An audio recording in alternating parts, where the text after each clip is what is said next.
Hi hello everybody, welcome back to my channel triple treat. இன்றைக்கி நம்ம சேனலில் பார்க்க போகிற ரெசிபி என்னென்னா சிக்கன் தம் பிரியாணி.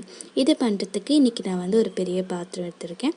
இதில் ஒரு 5 ஸ்பூனுக்கு எண்ணெய் சேர்த்துக்கலாம்.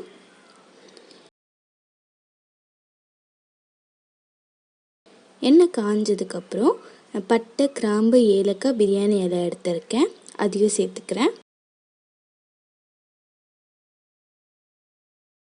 3 பெரிய வெங்காயத்தை நறுக்கி எடுத்திருக்கேன், அதையும் சேர்த்துக்கிறேன். சேர்த்துட்டு அந்த எண்ணெயிலே நம்ம நல்லா அந்த வெங்காயத்தை வதக்கி விட்டுக்கலாம்.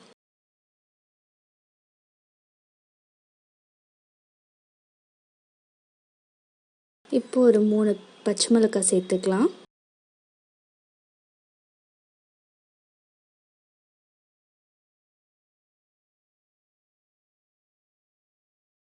இப்போது இந்த டிஷ்ஷுக்கு தேவையான அளவுக்கு இஞ்சி பூண்டு பேஸ்ட் சேர்த்துக்கலாம். ஒரு 3 ஸ்பூன் நான் சேர்த்துக்கிறேன். சேர்த்துட்டு அதையும் அதோட பச்சை வாசனை போகிற அளவுக்கு இந்த எண்ணெயிலே வதக்கி விட்டுக்கலாம். நல்லா அந்த வெங்காயம்லாம் வெந்து வந்திருக்கு பாருங்கள்.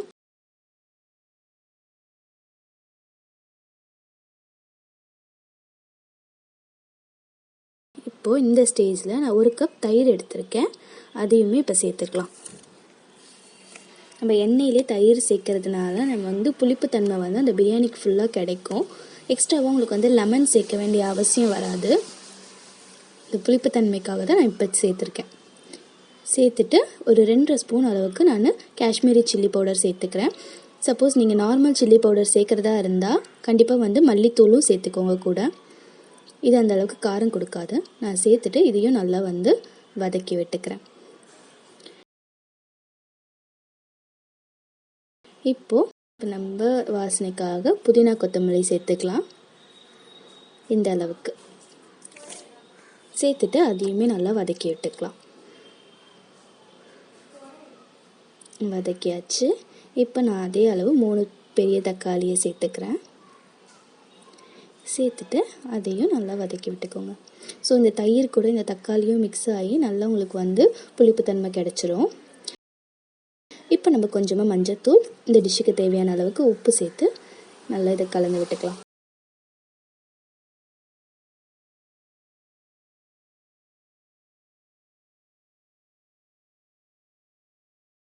ஓகே, இப்போ நான் ஒரு 1/2 கிளாஸ் அளவுக்கு தண்ணி சேர்த்துக்கிறேன்.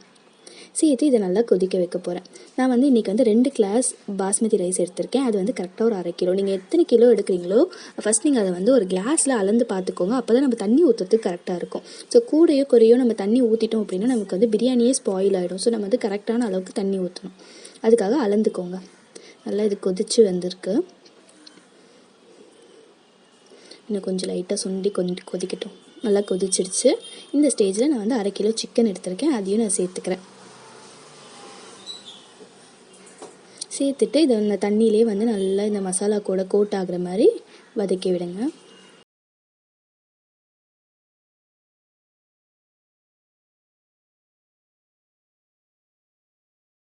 இப்போ இந்த சிக்கன் வேகிறதுக்கு நம்ம தண்ணி சேர்த்துக்கலாம்.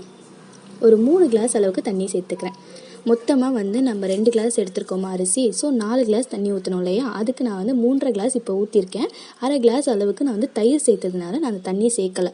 ஸோ நீங்கள் சேர்த்திங்க அப்படின்னா அது உங்களுக்கு குழஞ்சி போகிறதுக்கு வாய்ப்பு இருக்குது. ஸோ அதனால் நான் சேர்க்கலை. அதை சேர்த்துட்டு இந்த மாதிரி நல்லா அது கொதித்து வரட்டும். அந்த சிக்கன் ஒரு 40% குக் ஆனால் போதும். இப்போ நம்ம அரிசி சேர்த்துக்கலாம். அரிசி சேர்த்துட்டு நான் அப்படியே கலந்து விட்டுறாதீங்க. லைட்டாக இந்த மாதிரி அமுக்கி விட்டுக்கோங்க. சைட்லேருந்து லைட்டாக கலந்துட்டு நம்ம இதை மூடி போட்டு மூடிடணும். இது நீங்கள் ரொம்ப கலந்தீங்க அப்படின்னா பாஸ்மதி ரைஸ் உடஞ்சி போயிடும். ஸோ அதனால் லைட்டாக கலந்து விட்டு ஒரு 2லேருந்து 3 நிமிஷம் அளவுக்கு நீங்கள் இதை கொதிக்க வைங்க. அது வெந்துடும். ஓரளவுக்கு வெந்துருச்சு அப்படின்னா சைடில் உங்களுக்கு புகையாக வரும். இந்த ஸ்டேஜில் நீங்கள் என்ன பண்ணுங்கள், இந்த பிரியாணிக்கான தம்மை போடணும். தம் போடுறதுக்கு நான் இன்றைக்கி ஒரு பாத்திரத்தில் தண்ணி எடுத்திருக்கேன்.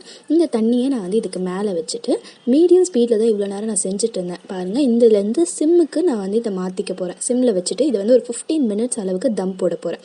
தம் போட்ட பிறகு உடனே இதை ஓப்பன் பண்ணிடாதீங்க. தம் போட்டுட்டு ஒரு 20 மினிட்ஸ் ஆகுது நீங்கள் அந்த தம் வேக வைக்கணும். நீங்கள் உடனே ஓப்பன் பண்ணிட்டீங்க அப்படின்னா உங்களுக்கு அந்த ஃப்ளேவரும் சரி அந்த தம்மும் சரியாக கிடைக்காது. ஸோ ஒரு 20 மினிட்ஸ் அளவுக்கு அதை மூடியே வச்சுருங்க.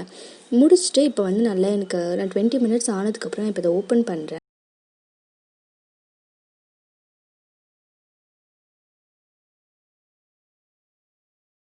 ஓப்பன் பண்ணி பாருங்கள் சூப்பராக வெந்து வந்திருக்கு. நம்மளோட அரிசியும் குழையாமல் இருக்குது. கலரும் பார்த்திங்கன்னா நான் எந்த ஒரு ஃபுட் கலருமே சேர்க்கல. கலரும் வந்து கரெக்டாக வந்திருக்கு. அந்த பிரியாணியோட பர்ஃபெக்டான ஸ்மெல் எனக்கு இப்போ கிடைக்கிது. நீங்கள் வந்து எக்ஸ்ட்ராவாக நம்ம இப்போ வந்து எந்த ஒரு மசாலாவும் ஆட் பண்ணல. நான் பிரியாணி மசாலாவோ இல்லை கரம் மசாலாவோ எதுவுமே சேர்க்கலை. வெறும் மிளகாய்த்தூளும் மஞ்சள்தூள் மட்டும்தான் சேர்த்துருக்கேன். ஸோ அதுலேயே எனக்கு வந்து ஒரு பர்ஃபெக்டான பிரியாணி கிடச்சிருக்கு. கண்டிப்பாக இந்த டிஷ்ஷை நீங்கள் ட்ரை பண்ணி பார்த்துட்டு உங்களோட ஃபீட்பேக்கை எனக்கு ஷேர் பண்ணுங்கள். நீங்கள் இது வரைக்கும் நம்ம ட்ரிபிள் ட்ரீட் சேனலை சப்ஸ்கிரைப் பண்ணாமல் இருந்தீங்கன்னா கண்டிப்பாக சப்ஸ்கிரைப் பண்ணிவிடுங்க. கூடவே வந்து அந்த பெல் ஐக்கானையும் கிளிக் பண்ணிவிடுங்க. தேங்க்யூ.